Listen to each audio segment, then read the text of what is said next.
सबैभन्दा पहिला तपाईँलाई स्वागत छ। तपाईँलाई धेरै धेरै धन्यवाद छ। राष्ट्रिय सम्मेलनले व्यस्तता एकदमै बढाएको छ। पक्कै पनि हामीले समाचारमा सुनिरहेका छौँ यो सम्मेलनका लागि दस्तावेजहरू तयार गर्दै हुनुहुन्छ। हजुर हो। यी दस्तावेजहरूमा समग्र हाम्रो समाज विज्ञान, राजनीतिक विज्ञान र अहिले चलिरहेको वस्तुस्थितिका बारेमा पनि पक्कै पनि त्यसको व्याख्या विश्लेषण संश्लेषण होला। कस्तो छ अहिले हाम्रो समाज र राजनीति? अब पहिलो कुरा त के भने हाम्रो पार्टीको सम्पूर्ण विकासको प्रक्रिया र ऐतिहासिक सन्दर्भ समेत यहाँसम्म आउँदा हामीले जहिले पनि विचारलाई, राजनीतिलाई, सैद्धान्तिक निष्ठालाई र मुद्दाहरूलाई प्राथमिकता दिने गरेका छौँ। अहिले नेपालमा अधिवेशन र सम्मेलनको झन्डै झन्डै एउटा लहर जस्तै गरी चल्या छ। सबै प्रमुख राजनीतिक दलहरू कोही महाधिवेशनमा, कोही सम्मेलनमा, भेलामा चाहिँ केन्द्रित भएको स्थिति छ। हामीलाई लाग्छ नेकपा माओवादी केन्द्र या मैले नेतृत्व गरिरहेको अहिले पार्टी त्यो चाहिँ अरूभन्दा भिन्न यस अर्थमा छ कि त्यो विचार केन्द्रित छ, बहस केन्द्रित छ। सिद्धान्त, आदर्श र अहिलेको अन्तर्राष्ट्रिय परिस्थिति, राष्ट्रिय परिस्थिति, हाम्रो विकासको चरण, अब हामी जाने बाटो आदि विषयमा चाहिँ केन्द्रित भएर चाहिँ हामी यो सम्मेलन आयोजन गरेका छौँ। र मैले अहिले दस्तावेज लेख्ने बेलामा पनि विश्वको स्थिति के छ भन्ने कुरामा एउटा विज्ञान प्रविधिको विकासले अर्थतन्त्रमा कस्तो प्रभाव पारेको छ, उत्पादक शक्ति भन्छौँ हामी, उत्पादन सम्बन्ध भन्छौँ, त्यसमा के कस्तो असर पारेको छ भन्ने कुरा दोस्रो। तेस्रो, नेपालकै समग्र ऐतिहासिक विकासको सन्दर्भमा हामी कहाँ आइपुगेका छौँ भन्ने र आजको बिन्दु के हो भन्ने कुराको खोजी, आजको हाम्रो आर्थिक, राजनीतिक, सामाजिक, सांस्कृतिक अवस्था कहाँनिर छ र अब हामीले जस्तो कि संविधानले दिशानिर्देश त एउटा गर्यो समाजवाद उन्मुख राज्य भनेर, तर हामी चाहिँ फेरि वैज्ञानिक समाजवादका पक्षधर हुनुको नाताले हामीले समाजवादको रणनीतिलाई कसरी कार्यान्वयन गर्ने भन्ने विषयमा मेरो अलि बढी जोड छ। र मैले के साबित गर्ने प्रयास गरेको छु भने अहिलेको विश्व परिस्थिति र विज्ञान प्रविधिको विकास र अहिले अब हामीले भूमण्डलीकृत पुँजीवाद भनौँ न, त्यसलाई एकाधिकार पुँजीवाद, पहिलाको भन्दा अहिले फरक वित्तीय पुँजीवाद भनिन्छ, त्यसको स्वरूप के छ र हामीले समाजवादको आधार निर्माण कसरी गर्न सकिन्छ भन्ने विषयलाई केन्द्रित भएर मैले एउटा निष्कर्ष दिने कोसिस गरेको छु। म मुख्य प्रश्नमा केन्द्रित रहेँ। हेटौडा पछाडि सम्भवतः हामीले नीतिका लागि बहस गरेको सबैभन्दा ठुलो यो पक्कै पनि यो परिवर्तित सम्बन्धमा 59बाट यहाँ आउँदाखेरि धेरै कुराहरू परिवर्तन भइसकेका छन्। हाम्रा अनुभवहरू धेरै सँगालिसकेको छ। अब हामी नीतिगत रूपमा त्यो निष्कर्ष निकाल्दा राजनैतिक रूपमा 1 2 3, हाम्रो आर्थिक सामाजिक रूपमा 1 2 3, अब कसरी जाने अगाडि एउटा यो। त्योभन्दा अगाडि त्यसलाई विश्लेषण गर्दा त्यतिखेर त्यो सम्मेलनले अंगीकार गरेको नीतिमा हामी कहाँ चुक्यौँ यो विश्लेषण गर्न आवश्यक छ। ठिकै हो, तपाईँले जानेर सोध्नुभयो, त्यो ठिकै हो। हेटौडा महाधिवेशनमा हामीले एकातिर समाजवादतिरको यात्रा प्रारम्भ गर्नुपर्ने कुरा गऱ्यौँ, अर्कोतिर उत्पादन वृद्धिमा ध्यान केन्द्रित गर्ने भनेर हामीले उत्पादन ब्रिगेडको अवधारणालाई पनि त्यति बेला प्रस्तुत गऱ्यौँ। त्यो बडो प्रारम्भिक चरणमा थियो। त्यो समाजवादतिरको यात्राको सन्दर्भ पनि र चाहिँ उत्पादन ब्रिगेड सम्बन्धी समग्र अवधारणा पनि। त्यहाँबाट यहाँसम्म आउँदा देशको राजनीतिक घटनाक्रम पनि धेरै अगाडि गइसकेको छ र हाम्रो पार्टीको एकता प्रक्रिया, विभाजनको प्रक्रिया, यी तमाम घटनाक्रमहरूले पनि हामीलाई नयाँ ठाउँमा लगेको छ। र मैले अब 21औं शताब्दीको यो अहिले हामी तेस्रो दशकमा अगाडि बढ्दैछौँ। अब पार्टीले समाजवादी क्रान्तिको रणनीति अन्तर्गत समाजवाद उन्मुख समृद्धिको कार्यनीति भनेको छु मैले।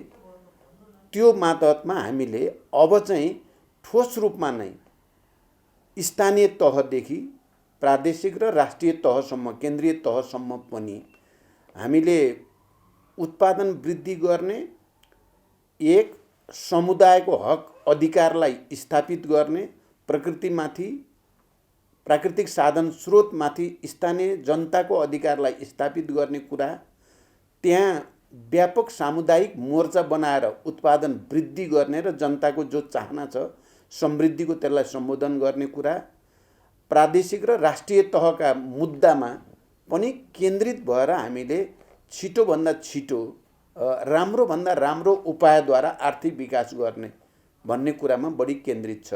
एक। दोस्रो, अहिलेको युग भनेको वास्तवमा सूचना प्रविधिमा निकै ठुलो क्रान्ति भयो, डिजिटलकै युग भनिन्छ। एकातिर ग्लोबलाइजेसन भूमण्डलीकरण, अर्कोतिर डिजिटलाइजेसन, अब यो सूचनामा भएको प्राविधिक क्रान्ति, यो दुईटा कुराले चाहिँ अत्यन्त सकारात्मक पनि योगदान गरेको छ उत्पादक शक्तिको विकासमा। समाजवादको वस्तुगत आधार पनि यसले तयार पारेको छ, तर यो पुँजीपतिहरूको हातमा छ। सबै उत्पादनका साधनहरू पुँजीपतिको हातमा हुनुको कारणले ठुल्ठुला समस्या पनि मानव जातिले भोग्न परेको छ। पर्यावरण विनाशको समस्या, कार्बन उत्सर्जनका कारणले जलवायु परिवर्तनको समस्या, पृथ्वीको तापक्रम बढ्ने समस्या, समुद्रको सतह बढ्ने समस्या जस्ता राष्ट्रिय मात्रै होइन अन्तर्राष्ट्रिय मुद्दाहरू छन्। र यो समस्या धरतीमा किन आयो? अहिले समुद्रका थुप्रै प्राणीहरू चाहिँ त्यहाँका जलचर मर्ने लोप हुने स्थिति बन्यो। हाम्रा जडीबुटीहरू थुप्रै चाहिँ अब ती नष्ट हुनेतिर जान थाले। हाम्रा चाहिँ स्थानीय नस्लका जीवजन्तुहरू पनि थुप्रै लुप्त हुने स्थिति पैदा भयो। के कारणले? यसको जवाफ पनि हामीले दिनुपर्छ भनेर अहिले विकास र समृद्धिको यात्रासहित हामीले प्रकृतिको संरक्षण, मानव जातिको संरक्षण, पर्यावरणको संरक्षणको मुद्दालाई स्थानीय स्तरमा पनि उठाउनु पर्ने देखेको छु मैले। त्यसलाई राष्ट्रिय स्तरमा नै उठाउनु पर्ने र अन्तर्राष्ट्रिय स्तरमा पनि कम्युनिस्टहरूले र समाजवादीले मात्रै यो धरतीको रक्षा गर्न सक्छन्। आर्थिक विकासलाई योजनाबद्ध ढङ्गले प्रकृतिलाई विनाश नगरिकन, जीवजन्तु र पर्यावरणलाई विनाश नगरिकन समुद्रको पनि संरक्षण गर्ने गरी विकास गर्न सक्ने भनेको कम्युनिस्ट र समाजवादले मात्रै हो भन्ने कुरालाई मैले प्रमाणित गर्न खोजेको छु। अहिले मेरो नयाँ कुरा भन्नुहुन्छ भने मुख्यतः यसमा केन्द्रित हुनेछ। तर यसलाई फेरि अर्कोतिर फर्काएर हेर्दाखेरि त्यहाँसम्म पुग्नको लागि जुन टुल्सहरू, जुन उपायहरू अर्थात् संरचनाहरू हुनुपर्ने हो, चाहे हाम्रो पार्टीभित्रको संरचना होस्, चाहे शासकीय स्वरूपमा देशले अगाडिको संरचना होस्, त्यो त विरोधाभास देखिन्छ। किनभने हामी कहाँ एकीकृत पुँजीबाट निश्चित भएर स्थानीय सरकारहरूले पुँजी पाउँछन् र पुँजी निर्माण गर्छन्। तर हामीले पुँजीको व्याख्या अलग ढङ्गले गरिरहेका छौँ, किनभने त्यो पुँजी कसैको हातमा छ। तर हाम्रै संरचना त्यहाँसम्म पुगिसकेको अवस्था छैन र हाम्रो संरचनाले त्यसलाई धक्का दिन सक्ने अवस्था छैन भनेपछि त्यहाँ विरोधाभास छ। यसलाई कसरी चिर्ने? पक्कै पनि तपाईँले फेरि अर्को महत्त्वपूर्ण प्रश्न सोध्नुभयो।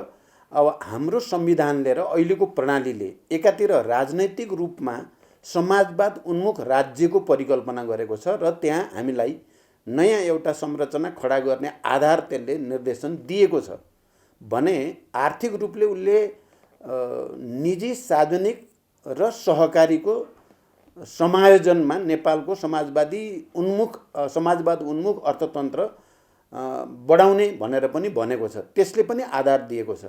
त्यसै गरी जनताका केही मौलिक अधिकारको प्रश्नमा यसरी परिभाषित गरिदिएको छ कि त्यसले सबैलाई शिक्षा, स्वास्थ्य, रोजगारी प्राप्त गर्ने मौलिक अधिकार हुनेछ भन्ने कुरा पनि गरेको हुनाले संविधानको त्यो मूलभूत मान्यतामा टेकेर तपाईँले भनेको जस्तो पुँजीलाई ठिक ठाउँमा सदुपयोग गर्ने सम्भावना दिएको छन्। एक। दुई, संविधानको त्यो आधारमा टेकेर ऐनहरू निर्माण गर्ने, ऐनहरू संशोधन गर्ने र पुँजी जनताको हातमा ल्याउने। किनकि हाम्रो आजको चाहिँ मूलभूत समस्या भनेको एउटा त राष्ट्रिय पुँजीको विकास भएको छैन, स्वतन्त्र आत्मनिर्भर राष्ट्रिय अर्थतन्त्रको विकास भएको छैन। अर्थतन्त्रमा दलाल भन्छौँ हामीले, दलाल पुँजीवादको या नोकरशाही पुँजीवादको या त्यस्ता तत्त्वहरूको जसले चाहिँ तपाईँको चाहिँ खालि बाहिरको सामान ल्याउने र कमिसन खाने खालकाहरूको हातमा नै बढी अर्थतन्त्रको बागडोर छ। त्यसलाई हामीले चाहिँ जनताको हातमा, स्थानीय समुदायको हातमा, हाम्रो सरकारको हातमा र त्यस मार्फत चाहिँ राष्ट्रिय पुँजीको विकास, यो बाटोबाट गएर मात्रै हामीले चाहिँ जो अपेक्षित परिणाम खोजेका छौँ नि समृद्धिको त्यो गर्न सकिन्छ। दोस्रो कुरो मेरो त्यहाँ छ। तर यो सजिलो छैन, तपाईँले भने जस्तो यो सजिलै हुन्छ भन्ने मेरो त्यस्तो बुझाइ पनि छैन। तर यसको निम्ति हामीले पार्टी संरचनालाई पनि नयाँ बनाएर लानुपर्ने हुन्छ। स्थानीय तहदेखि नै मजबुत बनाएर समुदायलाई बलियो बनाउने, स्थानीय जनतालाई अधिकार सम्पन्न बनाउने किसिमले जानुपर्ने हुन्छ। संविधान र कानुनमा पनि, संविधानमै पनि परिमार्जन गर्नुपर्ने, संशोधन गर्नुपर्ने आवश्यकता हुन्छ। आर्थिक क्षेत्रमा जस्तो प्रचलन हाम्रो छ त्यो प्रचलनमा रेडिकल सुधार, कमसेकम आमूल सुधार गर्नुपर्ने हुन्छ। त्यो गरियो भने असम्भव छैन भन्ने हो मेरो भनाइ। सम्भव छ। हामी जुन परिवर्तन हामीले ल्यायौँ, ठुलो त्याग, बलिदान, युद्ध, आन्दोलन, सम्झौता, थुप्रै तरिकाद्वारा यो परिवर्तन र यसले संस्थागत गरेको संविधान भित्र चाहिँ नयाँ ढङ्गले जाने सम्भावना छ। तर मैले जस्तो भने कि यो परिवर्तन नरुचाउने वर्ग छ, जसलाई दलाल पुँजीपति भनौँ, सामन्तहरूको अवशेष भनौँ, या नोकरशाही पुँजीपति भनौँ, या त्यस्ता बिचौलियाहरू जसले नेपालको राष्ट्रिय अर्थतन्त्रलाई स्वतन्त्र र आत्मनिर्भर हुन दिएको छैनन्, विदेशमुखी बनाउन खोजेका छन्, तिनीहरूलाई यो परिवर्तन मन परेको छैन। त्यसकारण कुनै न कुनै रूपलाई यो संविधानै खारेज गर्न पाए, यो सिस्टमलाई नै उल्ट्याउन पाए भनेर लागिरहेका छन् एक थरी। भने हामी र अरू जो परिवर्तनका पक्षधर भनौँ या राष्ट्रिय अर्थतन्त्रका पक्षधर, राष्ट्रिय पुँजीको विकास गर्ने कुराका पक्षधर, दलाल नोकरशाहहरूको विरुद्ध जानुपर्छ भन्ने पक्षकाहरू चाहिँ फेरि यो संविधानलाई रक्षा गर्ने, अझ परिमार्जन गर्ने, विकास गर्ने र राष्ट्रिय पुँजी अपरिहार्य छ। त्यही कारण हाम्रो प्राकृतिक साधन स्रोतको सदुपयोग विदेशीहरूको निम्ति होइन, हामी आफ्नै निम्ति प्रयोग गर्ने र हामीले यस्तो नीति अवलम्बन गर्ने जसले नेपाललाई आत्मनिर्भर बनाओस्। विकासका ठुल्ठुला कुरा त गरिए यो बिचमा। तपाईँ 50-60 वर्षको 70 वर्षको इतिहास हेऱ्यो भने धेरै योजनाका कुरा पनि भए, विकासका कुरा पनि भए। तर स्थिति के भयो त भनेर हेऱ्यो भने विदेशीको बजारमा परिणत भयो। पहिला हामी जे चिजमा आत्मनिर्भर थियो, नेपालमा आत्मनिर्भर थियो अन्न बालीमा, अहिले छैन। अरबौँको खाद्यान्न हामी विदेशबाट भित्राउनु पर्ने स्थिति आयो। हामी कतिपय सन्दर्भमा हामी फलफुल जडीबुटीमा त हामी आत्मनिर्भर थियौँ नै, तर अहिले त्यही पनि बाहिरबाट ल्याउनु पर्ने भयो। भने यो स्थिति किन भयो भन्दा चाहिँ हाम्रो कहीँ न कहीँ नीतिगत त्रुटि राज्यको तर्फबाट भएको छ। मैले अहिले दस्तावेज लेख्दै गर्दा सच्याउन बल गर्ने पार्टीबाट पनि, सरकारतिरबाट पनि, सडकबाट पनि। त्यही कारण हामी सदन, सडक र सरकार तिनटै मोर्चाबाट राष्ट्रिय अर्थतन्त्रको विकास गर्ने, स्वतन्त्र, आत्मनिर्भर राष्ट्रिय अर्थतन्त्रको विकास गर्नमा केन्द्रित हुनुपर्छ भन्ने छ। एउटा अलि व्यक्तिगत जस्तो प्रश्न छ, तर जसको नीति उसैको नेतृत्व भनेको हिसाबले म तपाईँलाई सोध्दैछु। हजुर, पहिलो यो अघि नै अनौपचारिक मैले आरोपको कुरा गरेको थिएँ, एउटा निरन्तर नेतृत्व र त्यसमाथि पनि उत्तराधिकारी सहितको निरन्तर नेतृत्वको कल्पना गरेका थियौँ हामीले। अब त्यो बेला भएन। अब यो कुरा के हो भने नीति र नेतृत्वको बिचमा अविभाज्य सम्बन्ध हुन्छ। त्यो सबैले बुझेकै कुरा हो। जसको नीति उसको नेतृत्व भयो भने मात्रै त्यसले गति लिन्छ। राजनीतिले पनि गति लिन्छ, पार्टीले, आन्दोलनले गति लिने कुरा हो। र नेतृत्व कति समय हुने र नहुने भन्नेमा दुईटा अवधारणा छन्। एउटा विचारलाई बाहिर राखेर, विचार त्यति ठुलो कुरो होइन, आन्दोलन, नीति, राजनीति मुद्दा ठुलो कुरो होइन, नेतृत्व 5-5 वर्षमा फेर्नु ठुलो कुरा हो भन्ने एउटा सिद्धान्त छ विश्वव्यापी रूपमा। अब त्यो सिद्धान्त एक खालको छ भने अर्को विचारलाई नेतृत्व गर्ने हदसम्म यदि कसैले नीति निर्माण गर्छ, विचारलाई नयाँ ढङ्गले अगाडि बढाउने क्षमता राख्छ भने त्यो अवधि तोकेर नेतृत्व गर्नुपर्छ भन्ने कुनै सिद्धान्त हुनु हुँदैन भन्ने अर्को छ। दुईटा मान्यता छन्। हामीले कम्युनिस्ट आन्दोलनको इतिहासमा हेऱ्यो भने चाहिँ नेतृत्वमा या वैचारिक प्राधिकरण, मार्क्स एङ्गेल्स जस्तो प्राधिकार भयो उनीहरू चाहिँ कहिले पनि त्यो प्राधिकार भन्न तल बस्नुपर्ने पनि भएन, बसेनन् पनि सङ्गठनको पद उनीहरूको निम्ति ठुलो कुरो होइन। दोस्रो, तपाईँ लेनिनहरूमा आउँदाखेरि पनि जीवित रहँदासम्म उहाँहरू वैचारिक अथोरिटीका साथ पुरा प्राधिकारपूर्ण ढङ्गले पार्टीको नेतृत्व गर्नुभयो। हामी चिनिया क्रान्तिमा हेर्दा पनि माओ त्से-तुङहरूले पुरा अधिकारको साथ विचारलाई नयाँ ढङ्गले विकसित गर्दै नेतृत्व गर्नुभयो। उहाँको लागि पनि ठुलो कुरो थिएन। यो एउटा ट्रेन हो, तपाईँ हेर्नुभयो भने विश्वभरि एउटा ट्रेन हो। अर्को ट्रेन छ बुर्जुवाहरूको र संशोधनवादी भन्छौँ हामी, अवसरवादीहरू चाहिँ बुर्जुवाको जस्तै जस्तै गर्नुलाई चाहिँ डेमोक्रेसी ठान्छन्। त्यहाँ विचारको बहस पनि आवश्यक ठान्दैनन् उनीहरूले, सिद्धान्तका कुरा पनि अनावश्यक ठान्छन् उनीहरूले। उनीहरूको लागि पद प्राप्ति र सुविधा प्राप्ति नै सबै कुरा हो भन्ने पर्छ। हाम्रो त्योभन्दा भिन्न छ। मलाई भन्नुहुन्छ भने हिजो जनयुद्धको क्रममा पार्टीमा निकै ठुलो बहस, छलफल, अध्ययन, अनुसन्धानको प्रक्रिया चल्यो। मान्छेहरूले चाहिँ हाँसी हाँसी ज्यान दिएर समाजको निम्ति, रूपान्तरणको निम्ति भन्दै, समानता र स्वतन्त्रताको निम्ति भन्दै मरे। त्यही बिचमा चाहिँ म सुरुदेखि भनौँ त्यसको तयारीदेखि उठान र विकाससम्म म आफै नेतृत्वमा रहिराखेँ। र त्यही बिचमा पार्टीले मलाई खालि पार्टीको अध्यक्ष वा महासचिवको रूपमा मात्रै होइन, एउटा विचारको पनि नेताको रूपमा प्रचण्ड पथ भनेर पनि त्यति बेला संश्लेषण गर्यो। यो एउटा व्यक्तिले गरेको कुरा नि थिएन, त्यो राष्ट्रिय सम्मेलनबाट सर्वसम्मत रूपमा गरियो। त्यो करिब करिब प्राधिकार बन्ने प्रक्रिया हो त्यो भनेर पनि संश्लेषण गरियो। त्यसैमा टेकेर जनयुद्धकै बिचमा 21औं शताब्दीमा जनवाद के हो त डेमोक्रेसी, अरू बुर्जुवाको डेमोक्रेसी र हामी कम्युनिस्टको डेमोक्रेसीमा अन्तर के हो भन्ने कुराको गहिरो अध्ययन र व्याख्या 21औं शताब्दीमा जनवाद भन्ने प्रस्तावमा मैले गरेको छु। र त्यो अहिले म दस्तावेज लेख्दा पनि त्यो फर्केर हेर्छु म, त्यसमा धेरै गहन र धेरै दूरगामी विचारहरू त्यहाँ प्रस्तुत गरिए। अनि हामी चुनमाङ बैठक भन्छौँ। त्यो चुनमाङ बैठकमा चाहिँ फेरि कसरी शान्ति सम्झौता र परिवर्तनलाई अगाडि बढाउने भन्ने सन्दर्भमा केही महत्त्वपूर्ण निर्णयहरू त्यसले गर्यो। अनि त्यसैको जगमा 12 बुँदे समझदारी भयो। मैले यदि चुनमाङ बैठकमा त्यो दस्तावेज जो प्रस्तुत गरेँ त्यो पारित नभएको भए 3 महिने युद्धविराम हुन्थेन। एकलौटी गरेको छु मैले युद्धविराम, त्यो हुने थिएन। त्यो युद्धविराम नभएको भए 12 बुँदे समझदारी हुने थिएन।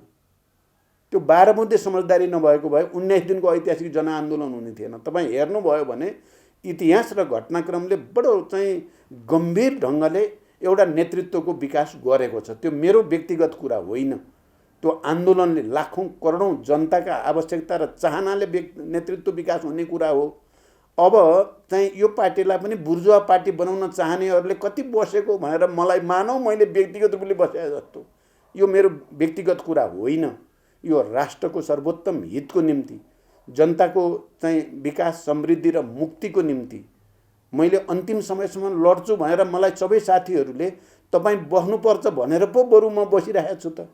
व्यक्तिगत रूपले त भन्नुहुन्छ भने मलाई यत्रो चाहिँ बस्नुभन्दा चाहिँ अब त रिटायर भएर संस्मरण लेख्नु पो चाहिँ राम्रो छ।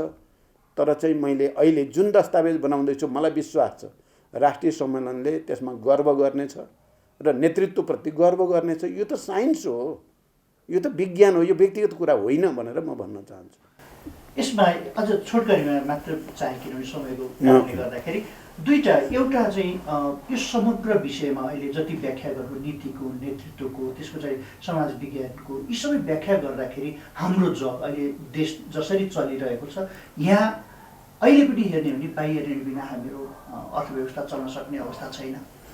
त्यस पछाडि अनुदान बिना चल्न सक्ने अवस्था छैन। अहिले नै हामी पनि सरकारमा सहभागी छौँ। हाम्रै पार्टीबाट अर्थमन्त्री नेतृत्वमा हुनुहुन्छ। उहाँले यी सहायताहरूका लागि लचिलो नबनिकन देश चल्न सक्ने अवस्था छैन। तर अर्कोतर्फ त्यही पार्टीको अध्यक्षले बोल्दाखेरि चाहिँ फेरि फरक दृष्टिकोण राखिदिँदाखेरि सरकार सञ्चालन र पार्टी फरक दुई विषय हुन् भनेर बुझिदिए, अर्थात् हामीले त्यसरी बुझ्यौँ। यो मैले कुनै कसलाई के भन्नुभयो भन्दाखेरि पनि हामीले नवऔपनिवेशीकरणका कुराहरू अगाडि ल्यायौँ। तर अहिले पछिल्लो यो उत्तराधुनिक समाजलाई हेर्ने भने योदेखि बाहेक अरू टुल्सहरू छैनन्। अब यो कुरा तपाईँको फेरि पनि धेरै गम्भीर छ। यो पहिलो कुरा त मेरो यसमा के छ भने हामीले जे गर्दै आएका छौँ त्यसले नेपाललाई धेरै अगाडि लगेको छैन। विदेशी सहायता, विदेशी अनुदान, विदेशी सामान भित्र्याउने अनि हाम्रा आफ्ना युवाहरूलाई सब विदेश पठाएर रेमिटेन्स ल्याएर देश चलाउन खोज्ने कुराले यो देश र जनताको स्वतन्त्रता र समृद्धिलाई मद्दत गरेको छैन। मेरो पहिलो निष्कर्ष यो छ। यही गरिराख्ने हो भने यो देशको तरक्की हुँदैन। यो देशले चाहिँ आफ्नो खुट्टामा टेकेर दुनियाँको अगाडि शिर ठाडो गरेर हामी आफ्नो खुट्टामा टेकेर आफ्नै प्राकृतिक साधन स्रोतको सदुपयोग गरेर आफ्नै श्रम र पौरखमा चाहिँ बाँचेका छौँ भन्न सक्दैनौँ हामी। अहिले नेपालीहरू विश्वको कुनै पनि देशमा एयरपोर्टमा गयो भने नेपाली भन्ने बित्तिकै मान्छेहरूले सम्मान गर्दैनन्, किनकि हामी पछाडि परेका छौँ। त्यही यो नीति बदल्नुपर्छ भन्ने मेरो एउटा भनाइ।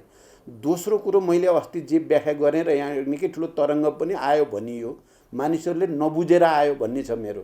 मैले भनेको एउटा अन्तर्राष्ट्रिय स्तरका प्रवृत्तिहरू भनेको अन्तर्राष्ट्रिय आर्थिक प्रवृत्तिहरू के छ, पुँजीवादले कस्तो प्रवृत्ति बढाइराखेको छ र हामी समाजवादीले अब कस्तो प्रवृत्तितिर कस्तो योजनातिर सोच्नुपर्छ भनेर गरेको व्याख्यालाई मानव नेपालको अहिले भर्खरकै चाहिँ संरचनामाथि हमला गरेको हो भने जस्तो गरी बुझियो, प्रचार गरियो। जानी बुझी कतिपयले त्यसलाई तोडमरोड गरे।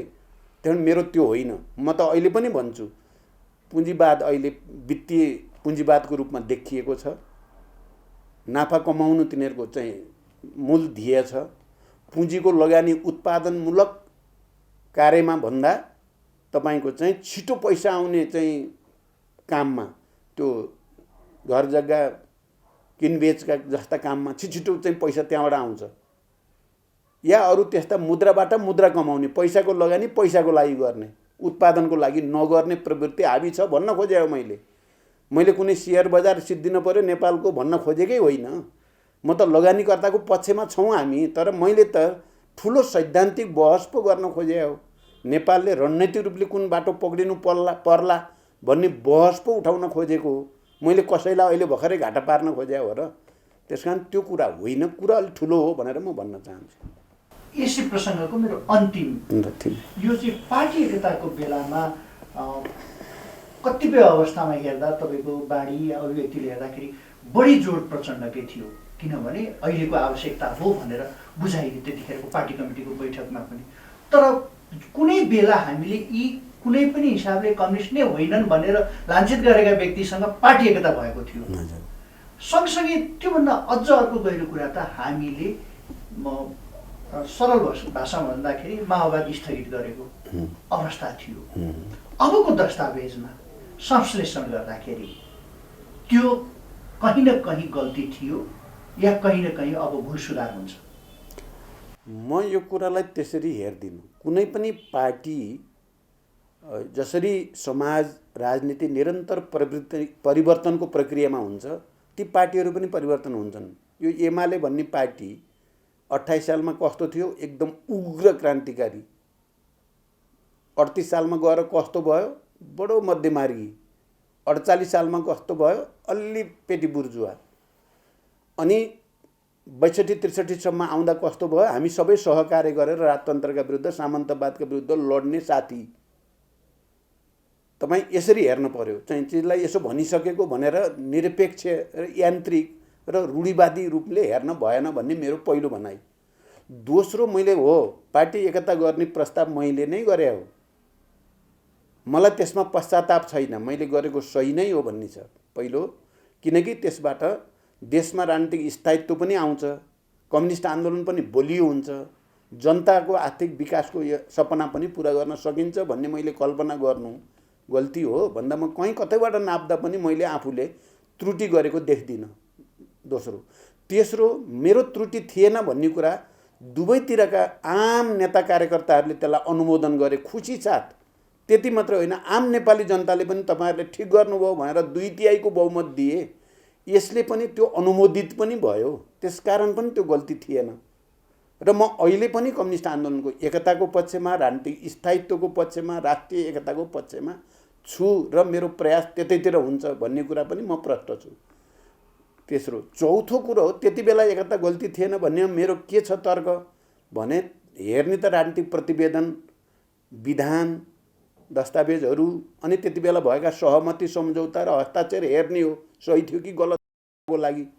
तपाईँ राजनीतिक प्रतिवेदन हेर्नुभयो भने जनताको बहुदलीय जनवादलाई पनि महाधिवेशनसम्मलाई स्थगित गरे हो, छोडे होइन। माओवाद पनि महाधिवेशन जाँदाखेरि टुङ्ग्याउला भने हो, छोडे होइन। एक दुई तपाईँ माओवादी आन्दोलनको मूल्याङ्कन गरिएछ दस्तावेजमा। यो आजको परिवर्तन मुख्य रूपमा माओवादी जनयुद्धकै कारण भएको हो भन्नेमा केपी ओलीले हस्ताक्षर गरेका छन्। यो सङ्घीय लोकतान्त्रिक गणतन्त्र संविधान सभा विभिन्न उत्पीडित वर्ग जाति क्षेत्र समुदायमा जो जागरण ल्यायो त्यो माओवादीले नै मुख्य रूपमा ल्याएको हो भन्नेमा सहमति भएको छ। अनि मैले गल्ती गरेको हुन्छ त? अनि सरकार चलाउने बेलामा दुईटा अध्यक्षले पालो पालो प्रधानमन्त्री बराबरी अवधि भनेर सही गरे डकुमेन्ट छ। मैले गल्ती गरे हो त? अनि चाहिँ तपाईँको चाहिँ अध्यक्ष पनि महाधिवेशन नहुँदासम्म दुईटाले पालो पालो गर्ने भने कहाँ गल्ती भयो? म कहीँ गल्ती नै देख्दिनँ। अब भयो के त भने केपी ओली भन्ने पात्र यस्तो पात्र रहेछन्, म यतिसम्म होलान् भन्ने त्यति बेला मैले बुझेर हिँड्छु भन्न पर्यो। त्यहाँ चाहिँ मैले उनले सबै सही गरे। पहिला पनि भएको त थियो, तपाईँलाई थाहा छ। उहाँलाई प्रधानमन्त्रीमा मैले प्रस्ताव गरेँ संविधान घोषणापछि। अनि बजेट आउने बित्तिकै अब तपाईँ प्रधानमन्त्री भन्नुभएको थियो। उहाँले माधवजी वामदेवजी झलनाथजीले लिखित गर्नुपर्छ भन्नुभएको थियो। यत्रो मान्छे बसेर सहमति भएपछि किन गर्नु पर्यो, ल भइहाल्यो भनेर मैले भने। तर बजेट आखिर छोड्ने त नाम निशान लिँदैनन् तिनले त। धोका त दिए, पहिल्यै थाहा थियो मलाई यी धोका दिने मान्छे रहेछन् भन्ने त। तर यो पटक म किन माने त भने लिखित भयो नि त सबै। त्यो पटक त लिखित नभएर यिनले धोका दिने मौका पाए। यो पटक त दस्तावेज पनि लिखित छ, नेतृत्व पनि लिखित छ, सरकार प्रधानमन्त्री हुने कुरा नि लिखित भएपछि त यस्तो हुन्न होला भन्टानेको त। त्यहाँ पनि तिनले चाहिँ सबै च्यातचुत पारेर हुँदा त पार्टीभित्रको बहसकोलाई देखाएर उनले त प्रतिनिधि सभा नै संसद नै भङ्ग गर्न पुगे। त्यस कारण यस्तो हुन्छ, यस्तो हुने गरेको छ इतिहासमा पनि। कम्युनिस्ट पार्टीभित्रबाट नेतामा पुगेका मान्छेहरू प्रतिक्रियावादीकरण हुने, प्रतिगमनकारी हुने र धोका दिने गर्छन्। म के ठान्छु त भने म त्यहाँ आत्मसमर्पण गरेको भए त न त्यही जे भयो यहाँ साथीहरू हुन्छन् नि, अब त्यसो गरेको भए त मैले अहिले तपाईँको अगाडि चाहिँ छाती खोलेर भन्न सक्दैन थिएँ। तर म अहिले भन्न सक्ने ठाउँमा छु। मैले त गलत प्रवृत्तिको विरुद्ध लडेँ मात्र होइन, जितेँ पनि हो। मेरो त भनाइ मैले त जितेँ हो नि। मलाई त अरूले हरायो क्या, अनौठो अदृश्य शक्तिले हरायो मलाई, दृश्य शक्तिले होइन। त्यसो भएको हुनाले मलाई त्यस्तो लाग्दैन। खैर अब तपाईँले भनेको ठाउँमा फेरि बहस त छँदैछ। यी सबै कुरालाई संश्लेषण गर्दा यो यात्रामा आउँदाखेरि धेरै साथीहरू छुट्टिएर जानु। हजुर, यो दस्तावेजमा पक्कै पनि होला। फेरि एकचोटि रिकल गरौँ, हामीसँग त्यो आन्दोलनमा रहेका साथी, मोर्चामा रहेका साथीहरू जो छुट्टिएर जानुभयो विभिन्न प्रसङ्ग विभिन्न कालखण्डमा, उहाँहरूलाई ल्याउनको निम्ति यो दस्तावेजमा प्रचण्डले के लेख्दै हुनुहुन्छ? होइन, मैले त अब सबैलाई एकताबद्ध गर्ने कुरा अघि नै गरिसकेँ होइन। अब त्यसरी गएका साथीहरूलाई मनमा त पश्चाताप भएको छ भन्ने बुझ्छु म चाहिँ। त्यत्रो आन्दोलन, त्यत्रो चाहिँ बलिदान, त्यत्रो प्रक्रिया, त्यत्रो विरासतबाट आएका साथीहरू अहिले अन्यत्र जाने कुराले समय आउँछ, साथीहरू फर्किन्छन् भन्ने विश्वासको साथ नै मैले दस्तावेजमा राखेको छु। एउटा प्रसङ्गले अहिले सबैमा भर गरेको छ र कता कता समाचारहरू आउँदाखेरि त्यही प्रसङ्गले हजुरहरूको गठबन्धन जो अहिले वर्तमान अवस्थामा चलेको छ यसलाई पनि असर गर्न सक्छ भनेर कहीँ न कहीँ अनौपचारिक रूपमा तपाईँले पनि बोल्नु भएको छ र औपचारिक रूपमा यसलाई टुटाउन खोजिँदैछ। त्यसको केन्द्रमा अहिले एमसिसी आएको छ। यी अहिले हजुरले मलाई दिएका प्रतिक्रिया र यी सबै कुरा सुन्दाखेरि एमसिसीका बारेमा मैले सोधिरहनु पर्ने आवश्यकता देख्दिनँ। यो के हो र विचार के हो भन्ने कुरा। यद्यपि फेरि हामीसँग अरू विकासका अरू आधारहरू नहुँदाखेरि कतै न कतै यसलाई स्वीकार्नुदेखि बाहेक अर्को विकल्प पनि छैन। प्रचण्डको विचार। अब पहिलो कुरा, हामी आजकै देशको परिस्थितिमा हामी विदेशी सहायता या अनुदानलाई अस्वीकार गर्ने ठाउँमा हामी छैनौँ। हामी स्वीकार गर्दै पनि आएका छौँ, लिँदै आएका छौँ। अझ त्यसमा अनुदानको रूपमा हाम्रो भौतिक पूर्वाधार निर्माणको निम्ति आउने सहयोगलाई त हामीले खुसी साथ स्वीकार्नै पर्छ, स्वीकार्छौँ पनि। पहिलो कुरा। दोस्रो कुरा, तर एमसिसी प्रोजेक्टका सन्दर्भमा केही प्रश्नहरू उठे र त्यो अलिक गम्भीर ढङ्गले उठे। पहिलो कुरा त यो ओरिजिनल सहमतिमा संसदमा लगेर अनुमोदन गर्ने कुरा थिएन। यो बिचमा कहाँबाट आयो, किन आयो, त्यहाँबाट सुरु भयो यसको विवाद। नत्र यो पहिला विवादमा थिएन। त्यसपछि अमेरिकाको आफ्नो ग्लोबल स्ट्रेटेजी भनौँ न, विश्वव्यापी रणनीतिको अङ्ग हो यो भन्ने जस्ता प्रचारहरू आए र त्यसले पनि फेरि नयाँ बहसलाई जन्म दियो र आम जनतामा एउटा खालको पर्सेप्सन भनौँ न, बुझाइ भयो कि एमसिसी भनेको यो राष्ट्रको हितमा छैन भन्ने खालको व्यापक रूपमा गयो। त्यसकारण हाम्रो भनाइ अहिले के हो त भने, पहिलो कुरा त यो विषयमा जहाँनिर चाहिँ त्रुटि भएका छन्, किन ओरिजिनल सहमतिबाट अर्को सहमतिमा किन लगियो भन्ने कुराको स्पष्ट पार्नु पर्यो। अनि जुन जुन प्रावधानले हामीलाई अप्ठ्यारो पार्ने जस्तो छ ती प्रावधान सच्याइनु पर्यो, त्यसलाई स्पष्ट पारिनु पर्यो। जरुरी पर्दा संशोधन पनि गर्न पर्यो, दोस्रो कुरा। तेस्रो कुरा, यो विषय अलि गम्भीर र संवेदनशील भइ नै सकेको हुनाले राजनीतिक दलहरूको बिचमा पनि अधिकतम समझदारीको प्रयास गर्नु पर्यो। अनि राष्ट्रिय रूपमा पनि बुद्धिजीवी, पत्रकार, नागरिकहरूको पनि राय लिएर राष्ट्रिय रूपमा पनि एउटा समझदारी बनाएर मात्रै यसलाई अगाडि बढाउन सकिन्छ।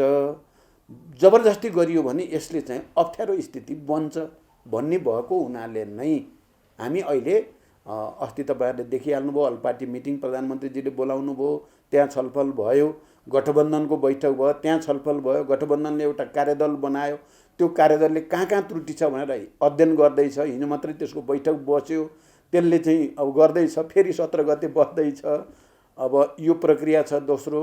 अब तेस्रो कुरा के छ भने तपाईँको चाहिँ गठबन्धनको कुरा मलाई लाग्दैन एमसिसी ले अलिकति समय लियो नै भने पनि वा चाहिँ तपाईँको यसमा केही सुधारको गुन्जाइस छ। प्रधानमन्त्रीजीले पनि अस्ति सर्वदलीय बैठकमा, गठबन्धनको बैठकमा नि भन्नुभएको छ सुधारको गुन्जाइस त छ, म पनि कोसिस गर्छु भन्नुभएको छ। त्यस्तो भयो भने त एउटा भयो। मानौ चाहिँ अप्ठ्यारो नै पर्यो भने पनि एमसिसीकै कारणले गठबन्धन टुट्छ भन्ने मलाई लागेको छैन, टुट्दैन। त्यति कारणले टुट्न पनि हुँदैन, टुट्दैन, टुट्न पनि दिँदैन भन्ने छ मेरो चाहिँ। र तपाईँले देख्नुभयो, अब हिजो मात्रै मेरो प्रधानमन्त्रीजीसँग कुरा भयो। अब यो बुद्धिजीवी नागरिकहरूको बैठक बस्ने कि भन्ने थियो। अब हाम्रो राष्ट्रिय सम्मेलनको चाप आइसक्यो भनेपछि हुन्छ हुन्छ तपाईँको सम्मेलनपछि गरौँ भनेर सहज ढङ्गले उहाँले सहयोगी रुख देखाउनु भयो। भन्दाखेरि उहाँ पनि यो विषयलाई प्रधानमन्त्रीजीले पनि बुझ्नुभएको छ र अनावश्यक रूपले चाहिँ प्रेसर आउँछ भन्ने मलाई लाग्दैन। समय र विचारका लागि धन्यवाद। Thank you very much. धन्यवाद तपाईँलाई पनि।